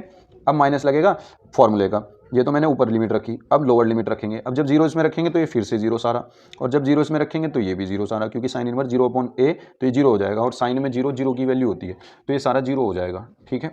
तो ये हो जाएगा आपका 4 गुना a²/2 साइन इनवर्स, यहाँ पे 1 बनेगा a से a कट के, तो इसका मतलब यहाँ आ जाएगा साइन π/2, 1 जो होता है साइन 90 का मान होता है वो हमने यहाँ रख दिया, साइन से साइन कटा π/2 बचा, तो ये आ जाएगा आपका 4 इंटू a²/2 मल्टीप्लाई बाई π/2, तो 2 दूनी 4 हो जाएगा, तो ये आ जाएगा आपका πa² वर्ग इकाई। तो आपका ये पूरा इस वर्त का क्षेत्रफल आ जाएगा, ठीक है ना। और होता भी वर्त का क्षेत्रफल यही है, πr² होता है ना, हमने याद किया हुआ है πr², क्योंकि वहाँ r त्रिज्या होती है, यहाँ पे a त्रिज्या है, तो πa² आ जाएगा, ठीक है ना। उम्मीद करता हूँ आप समझ गए होंगे। चलिए नेक्स्ट क्वेश्चन देखते हैं। नेक्स्ट क्वेश्चन क्या कहता है कि ऐसी 2 संख्याएं ज्ञात कीजिए जिनका योगफल 6 है तथा उनके घनों का योगफल न्यूनतम है ना। तो ऐसी 2 संख्याएं हमें ज्ञात करनी है। तो देखिए यह क्वेश्चन देखते हैं हम। माना पहली संख्या उनमें हमने x मान ली, माना पहली संख्या क्या है, पहली संख्या बराबर x, तो दूसरी संख्या क्या होगी, दूसरी संख्या क्या होगी, क्योंकि उन्होंने योगफल दिया है तो दूसरी संख्या तो इजीली निकल जाएगी। अब दोनों का योगफल 6 है, तो अगर पहली x होगी तो दूसरी 6 माइनस x होगी, 6 में से घटा करके निकाल लेंगे दूसरी तो, ठीक है ना। अब उसने कहा है कि इनके घनों का योगफल न्यूनतम है, तो घनों का योगफल न्यूनतम दिखाना है हमें। तो अकॉर्डिंग टू क्वेश्चन हम क्या करेंगे, एक फंक्शन बनाएंगे उन घनों के योगफल को, है ना, घनों का योगफल। तो इनका घनों का योगफल लेंगे, योगफल लिया, इसके भी घन लिया, दोनों संख्याओं के घनों का योगफल ले लिया और इसको एक फंक्शन बना लिया इसको, क्योंकि हमें न्यूनतम दिखाना है, हमने इसको फंक्शन मान लिया, ठीक है ना, माना कह लेंगे इसको, ठीक है। अब हमें ये न्यूनतम दिखाना है तो इसका हमें डैश लेना पड़ेगा पहले तो, एफ डैश एक्स, यानी एक बार डिफ्रेंशिएशन, तो ये हो जाएगा 3x², ये हो जाएगा 3 × 6 - x का होल स्क्वायर, ठीक है। अब हम क्या करेंगे, इसको उच्चतम और निम्नतम दिखाने के लिए, उच्चतम व निम्नतम के लिए इसको हमें क्या रखना पड़ेगा, उच्चतम व निम्नतम के लिए उच्चतम व निम्नतम के लिए हम इसको क्या करेंगे, 0 रख देंगे, एफ डैश एक्स को 0 रखने पर, तो ये आ जाएगा आपका 3x² + 3 × 6 - x होल स्क्वायर = 0। अब देखिए 3x² जो है 3 तो कॉमन लेकर के 0 चला जाएगा, तो अगर मैं इसको कहूँ कि ये हो जाएगा आपका x² + 6 - x का होल स्क्वायर = 0, ये हो गया, ठीक है ना। यहाँ से कैसे हम यहाँ से वैल्यू निकालेंगे, यहाँ से हम एक मिनट, हमें क्या करना है, ये इसके घनों का योगफल न्यूनतम दिखाना है, हाँ हम ठीक कर रहे हैं। तो हमें x की वैल्यू यहाँ से फाइंड करनी है, तो ये क्या हो जाएगा, देखिए ये हो जाएगा हमारा x² प्लस, इसको ओपन करते हैं तो ये a² आएगा 36, ये b² आएगा प्लस x² माइनस में ये आएगा 2ab यानी 12x = 0। तो x² प्लस x² ये हो जाएगा आपका 2x² और ये हो जाएगा माइनस के 12x और ये हो जाएगा आपका 36 और इक्वल्स टू हो जाएगा 0। 2 से कैंसिल आउट करेंगे तो ये बचेगा आपका x² माइनस 2 × 12x प्लस ये हो जाएगा आपका 18 दूनी 36 यानी 18 कैसे फैक्टर जो प्लस करके 6 आए। तो अब हमें ये देखना है कि ऐसे क्या वैल्यू हमारे पास है, इसको जो हम फैक्टर कर लें, है ना। बच्चों इसमें हमने यहाँ एक गलती करी, ये कि जब हम इसका अवकलन करेंगे तो ये 3 6 - x का स्क्वायर आएगा और 6 - x का दोबारा करना पड़ेगा हमें, तो -1 एक हमारा अलग से आएगा -1, तो ये ओवरऑल ये माइनस हो जाएगा बीच में, है ना, ये भी माइनस हो जाएगा। तो जब ये माइनस रहेगा, ये माइनस हो गया, ये माइनस हो गया, ये प्लस हो गया, तो x² से x² कैंसिल आउट हो जाएगा, तो यहाँ से जो बचेगा हमारा ये मिलेगा 12x = 36, तो x की वैल्यू आ जाएगी 12 × 36 3, है ना, x की वैल्यू 3 आ जाएगी। अब हमें क्या करना होगा, एक बार f डबल डैश x भी निकालना होगा, f डबल डैश x जब हम निकालेंगे ये आ जाएगा 3 दूनी 6x और ये माइनस तो पहले से है यहाँ पे माइनस के 3 दूनी 6 ये भी हो जाएगा और 6 माइनस के x हो जाएगा और एक और -1 अलग से आ जाएगा, तो ये हो जाएगा आपका 6x माइनस के और माइनस माइनस प्लस 6 × 36 और प्लस माइनस के 6x, तो ये 6x से 6x कट करके 36 बनेगा और 36 पहले से ये आपका धनात्मक है। अगर मैं x = 3 पर भी f डैश x देखूँ, 3 पे ही देखना पड़ेगा मुझे, तो ये क्या हो जाएगा, ये आपका धनात्मक है, तो धनात्मक है इसका मतलब न्यूनतम होगा, फलन न्यूनतम होगा, जो भी फंक्शन आप लेकर के चले थे, तो फलन इसका मतलब यही है आपका, है ना, फलन जो भी आप लेकर के चले थे, है ना, ये फलन न्यूनतम होगा। तो हम क्या कहेंगे, अतः घनों का योगफल न्यूनतम होगा, घनों का योगफल न्यूनतम होगा जब भुजा, जब संख्या क्या होगी, जब संख्याएं तो एक तो संख्या आपकी क्या हो जाएगी, 3 हो जाएगी, जो आपकी वैल्यू निकली, जब संख्याएं x = 3 होगी और दूसरी संख्या क्या होगी, दूसरी भी आपकी 3 हो जाएगी, ठीक है ना, दूसरी 6 - x वो भी 3 हो जाएगी, ठीक है ना, तो ये 3 आपकी दोनों संख्याएं आ जाएंगी, ठीक है ना, तो ये आपका आंसर हो जाएगा, ठीक है बच्चों, उम्मीद करता हूँ आप समझ गए होंगे। चलिए नेक्स्ट क्वेश्चन देखते हैं। तो देखिए बच्चों नेक्स्ट क्वेश्चन हमारा ये कहता है कि समीकरण निकाय, ये जो 3 समीकरण हैं इनको आव्यूह विधि से सॉल्व कीजिए, ठीक है ना। तो देखिए इनको सॉल्व करते हैं, आइए, हमने ये पहले लिख ली है, देखिए ये हमारी जो समीकरण है, सबसे पहले इनको हम क्या करेंगे, ax = b रूप में लिखने पर, है ना, इस रूप में लिखेंगे, लिखने पर तो ये क्या हो जाएगा, ये a हो जाएगा आपका 1 - 1 1 2 1 - 3 1 1 1, ठीक है, और इसके मल्टीप्लाई में आएगा x y z और इक्वल्स टू आएगा आपका 4 0 2, ये आपका ए है, ये आपका ये आपका एक्स है, ये आपका बी है, ठीक है ना। अब देखिए यहाँ से हमें सबसे पहले ए का डिटर्मिनेंट फाइंड करना होगा। तो ए का डिटर्मिनेंट फाइंड करेंगे 1 2 1 -1 1 1 1 -3 और 1, इसका डिटर्मिनेंट फाइंड करेंगे तो ये क्या हो जाएगा। देखो सबसे पहले 1 आएगा, ये गया 1 माइनस माइनस प्लस 3, 1 + 3 4। अब माइनस चाहे तो इसमें इसके सापेक्ष प्रसार कर दो, चाहे इसके सापेक्ष प्रसार कर दो, ठीक है ना। तो जब इधर से करेंगे तो ये पहले से माइनस है तो ये माइनस माइनस प्लस हो जाएगा 1। अब इसकी रो इसका कॉलम छोड़ दो, 2 × 2 माइनस माइनस प्लस 3, तो 2 + 3 5 आ जाएगा। अब फिर प्लस में 1 लगाओ ये वाला, इसकी रो इसका कॉलम छोड़ दो, 2 × 2 -1, तो 2 - 1 1 आ जाएगा। तो ये आ जाएगा आपके पास 4 + 5 + 1 5 और 4 9 और 1 10, ये आपका 10 आ जाएगा, ठीक है ना। तो जो 10 है ये 0 के इक्वल नहीं है, इसका मतलब इसका व्युत्क्रम हम निकाल सकते हैं। तो हमें इसका इन्वर्स फाइंड करना पड़ेगा इनकी वैल्यू निकालने के लिए, ठीक है ना। तो अगर ये 0 आ जाता है तो इसका मतलब था कि इसका इन्वर्स निकाल नहीं सकते थे हम ए का, है ना। तो अब हम इसका इन्वर्स निकालेंगे पहले। उसके लिए हमें क्या करना होगा, इसके हमें सारे कोफैक्टर्स यानी सहगुणनखंड निकालने होंगे ए आव्यूह के, है ना। तो हम क्या करेंगे सहगुणनखंडों के लिए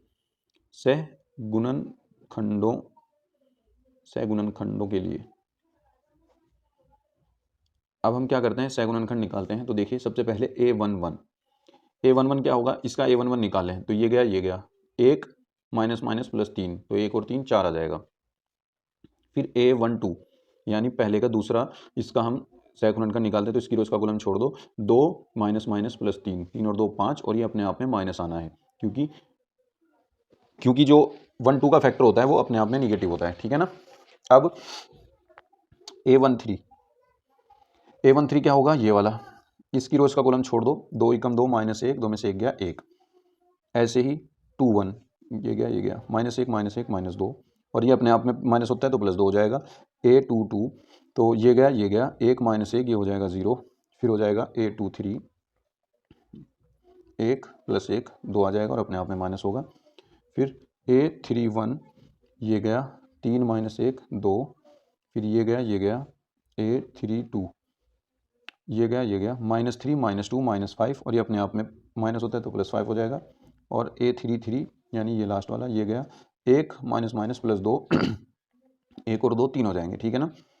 तो आपके सहगुणनखंड आ गए। तो अब हम क्या करेंगे, सहगुणनखंडों से बना अवयव बनाएंगे, ठीक है ना। तो आप ये कहो कि एडजॉइंट ए, जो एडजॉइंट ए होता है वो होएगा सहखंडों से जो अवयव बना उसका परिवर्त अवयव, है ना। यानी इनसे अवयव बनाओ, एक आप 4 -5 1 2 0 -2 2 5 और 3, इसका डैश मतलब जो आपकी रो है उसको कॉलम बना दो और जो कॉलम है उसको रो बना दो, 2 5 3, ठीक है ना। तीसरी रो तीसरा कॉलम, अब ये बन गया। अब यहाँ से हम क्या करेंगे, आगे चलेंगे। यहाँ से हमें क्या करना है ए इनवर्स निकालने के लिए 1 determinant of A into adjoint A, तो 1 डिटर्मिनेंट ऑफ ए क्या होगा 1/10, और एडजॉइंट ए आपका ये पूरा है 4 2 2 -5 0 5 और 1 -2 3, ठीक है ना, ये आ जाएगा। अब ये तो है आपका ए इनवर्स, ठीक है ना। अब हमें जो निकालना है, जो समीकरण हमने बनाई थी ax = b, इसको समीकरण 1 मान लो, ठीक है ना। यहाँ से चलो समीकरण 1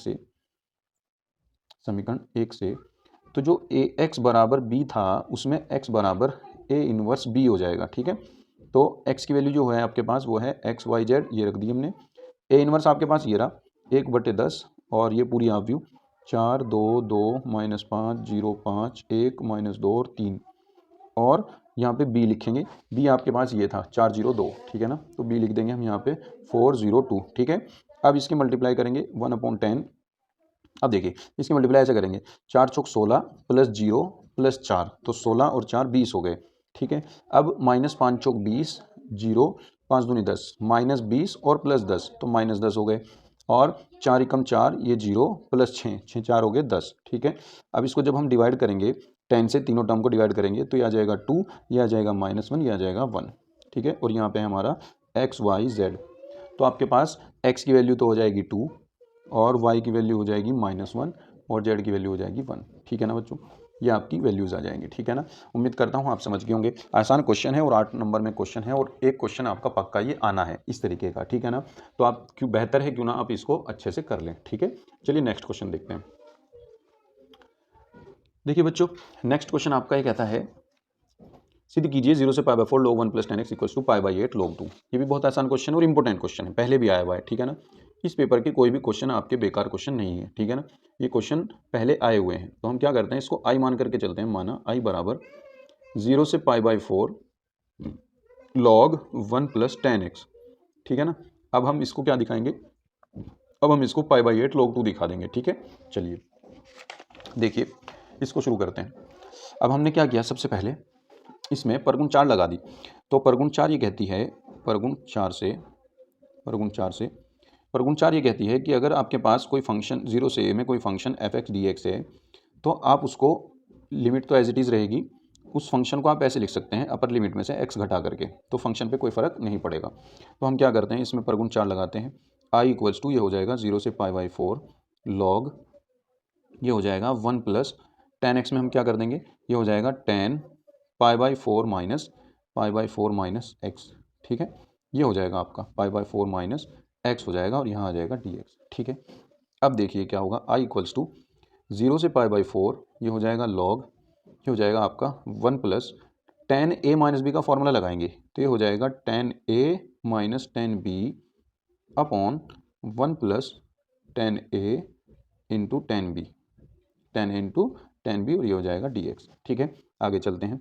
i = 0 से π/4, ये हो जाएगा आपका log 1 + 10 π/4 की वैल्यू 1 है, 1 माइनस 10x हो गया, और अपॉन हो गया 1 + 10 π/4 की वैल्यू 1, ये भी 1 + 10x हो गया, ठीक है। और ये आ गया dx। अब ये हो जाएगा i = 0 से π/4 log 1 + 10x की मल्टीप्लाई 1 में करेंगे तो ये हो जाएगा 1 + 10x, और प्लस ये हो जाएगा 1 माइनस 10x ओवर 1 + 10x और dx, ठीक है। यहाँ से क्या हो जाएगा, i = 0 से π/4 log 10x से 10x कैंसिल आउट हो जाएगा, तो 1 + 1 हो जाएगा 2, अपॉन में आ जाएगा 1 + 10x, और ये हो जाएगा dx। अभी देखिए log m/n है, तो मैं इसको क्या लिख सकता हूँ, log m/n को हम लिख सकते हैं log m minus log n, तो ये हो जाएगा log 2 माइनस log 1 + 10x, ठीक है ना, dx। अब ये पूरा एक टर्म है, अब पूरी को दोनों को अलग अलग इंटीग्रेशन कर देते हैं। तो i = 0 से π/4 log 2 dx, इसका अलग हो गया, और 0 से π/4 log 1 + 10x, इसका अलग हो गया, ठीक है ना, दोनों का अलग अलग हो गया। अब देखिए इसको मैं i लिख सकता हूँ, क्योंकि देखिए जब हम i मान करके चले थे तो ये i तो था 0 से π/4 log 1 + 10x dx, अब ये भी यही है 0 से π/4 log 1 + 10x dx, तो हम इसको i लिख देंगे। तो ये i तो पहले से एक मेरे पास i, और ये हो गया 0 से π/4, ये log 2 कांस्टेंट है, ये बाहर चला जाएगा, तो log 2 हमने बाहर लिख दिया, और यहाँ बचेगा 1 dx माइनस ये हो जाएगा i इधर आ करके हो गया 2i = ये हो गया तुम्हारा log 2 बाहर, और 1 का हो गया x, और लिमिट आ गई 0 से π/4, तो ये हो गया आपका 2i = log 2, और अपर लिमिट रखेंगे तो π/4 माइनस आ जाएगा 0। अब ये 2 भी इधर आ जाएगा, तो ये आ जाएगा i = यहाँ तो π/4 बचा, ये 2 इधर आएगा तो ये हो जाएगा π/8, और इंटू में लिख देंगे हम log 2, ठीक है। तो ये आपका हो जाएगा प्रूफ। उम्मीद करता हूँ आप समझ गए होंगे। आसान क्वेश्चन है और बढ़िया क्वेश्चन है, ठीक है ना। इसके जैसे ये क्वेश्चन भी पेपर में कई दफ़ा आया हुआ है, ठीक है। और अभी मैं और पेपर कराऊंगा, उनमें जो क्वेश्चन होंगे एग्जैक्ट उन्हीं में से आपको क्वेश्चन मिल जाएगा, ठीक है ना। चलिए नेक्स्ट क्वेश्चन देखते हैं। देखिए बच्चों, लास्ट क्वेश्चन हमारा ये रह गया था, रेखाओं इतने और इतने के बीच की न्यूनतम दूरी ज्ञात करो, ठीक है ना। तो इसको करते हैं। देखिए इसको हम दो तरीकों से कर सकते हैं, एक तो ये इसने कार्तीय रूप में समीकरण दे रखी है, एक तो हम डायरेक्ट निकाल देंगे इसी तरीके से जैसे मैं कराऊंगा, या फिर हम इनको सदिश रूप में लिख करके और फिर सदिश वाला फॉर्मूला अलग से, जब सदिश रूप में दे रखी हो दो रेखाएं और उनके बीच की न्यूनतम दूरी निकालनी हो तो उसका अलग तरीका है, उस तरीके से भी हम इसको कर सकते हैं। तो देखिए हम इसको करेंगे। सबसे पहले हम क्या करेंगे, इन रेखाओं को लिख लेंगे, ठीक है ना। जो इसने ये रेखाएं दी हैं तो हम वो लिख लेते हैं, दी गई रेखाएं यहाँ पे लिख लेते हैं इसको ना।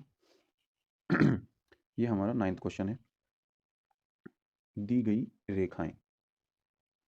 तो ये जो रेखाएं दी हैं उसने ये दी हैं x + 1/7 = y + 1/-6 और z + 1 = 1, ठीक है ना। और इसके साथ साथ उसने एक और दी है x - 3/1 y - 5 = -2 और z - 7 = 1, ठीक है ना। ये उसने रेखाएं दी हैं। अब इन रेखाओं की तुलना आपको इससे करनी पड़ेगी इससे करनी पड़ेगी x minus x one upon l l one, और y minus y one upon m one, और z minus z one upon n one, ठीक है, और x minus x two upon l two, y minus y two upon m two, और z minus z one upon z two upon n two से तुलना करने पर तो देखिए, जब हम इनकी तुलना करेंगे तो तो हमारे पास x1 की वैल्यू -1 आ जाएगी। तो ये कुछ वैल्यूज़ मैं लिख रहा हूँ यहाँ पर, x1 की वैल्यू -1 आ जाएगी, y1 की वैल्यू -1 आ जाएगी। देखिए y1 यहाँ पे माइनस में है और ये प्लस में है, तो y1 की वैल्यू -1। इसी तरह z1 की वैल्यू -1, z1 की वैल्यू -1, ठीक है। इसी तरीके से x2 की वैल्यू आ जाएगी। x2 की वैल्यू क्या है, 3, पॉजिटिव 3 है क्योंकि दोनों माइनस हैं, तो ये x2 की वैल्यू डायरेक्ट 3 आ जाएगी, ठीक है। इसी तरीके से y2 की वैल्यू कितनी आएगी, 5 आएगी, और z2 की वैल्यू आपके पास 7 आएगी। ऐसे ही L1 की वैल्यू आएगी, ये नीचे वाली 7, और M1 की वैल्यू आएगी -6, और N1 की वैल्यू आएगी 1। इसी तरीके से L2 की वैल्यू आएगी 1 और M2 की वैल्यू आएगी -2, और N2 की वैल्यू आएगी हमारे पास 1, ठीक है ना। ये सारी वैल्यू सॉरी हमारे पास आ जाएंगे, ठीक है ना। अब देखिए हमारे पास इनके बीच की दूरी का फॉर्मूला क्या है, तो न्यूनतम दूरी का जो फॉर्मूला होगा ये होगा अतः न्यूनतम दूरी, अतः न्यूनतम दूरी का जो फॉर्मूला है वो ये है, equals to x2 minus x1, y2 minus y1, z2 minus z1, z2 minus z1, यहाँ पे L1, यहाँ पे M1, यहाँ पे N1, यहाँ पे L2 M2 N2, ठीक है। और अपॉन में जो आएगा इसके मेन यहाँ पे है अंडर रूट में, इसके नीचे अंडर रूट में ही आएगा आपका। देखिए यहाँ से ऐसे याद कर सकते हैं, M1 N2 minus M2 N1, तो M1 N2 minus M2 N1 इसका स्क्वायर लिखना है, प्लस अब दूसरी रो को छोड़ दो, यहाँ से L2 N1 minus N2 L1, तो ये आएगा L2 N1 minus N2 L1 इसका स्क्वायर, प्लस अब तीसरा इसको छोड़ दो तो M2 L1 है ना, ये आएगा L1 M2 minus M1 L2 यानी L2 M1 और इसका स्क्वायर आ जाएगा, ठीक है, ये आ जाएगा। अब जब ये सारी वैल्यू आप रखोगे यहाँ पर, तो ऊपर जो बनेगा वो बनेगा 4 6 8 7 माइनस 6 1 और 1 माइनस 2 1, ठीक है, ये सारी वैल्यू रखने के बाद, और नीचे जो बनेगा अंडर रूट में जब ये सारी वैल्यू रख देंगे हम, L1 M1 N1 की ये सारी ऊपर लिखी हुई हैं, तो यहाँ से आएगा -4 का स्क्वायर और प्लस -6 का स्क्वायर और प्लस -8 का स्क्वायर, ठीक है।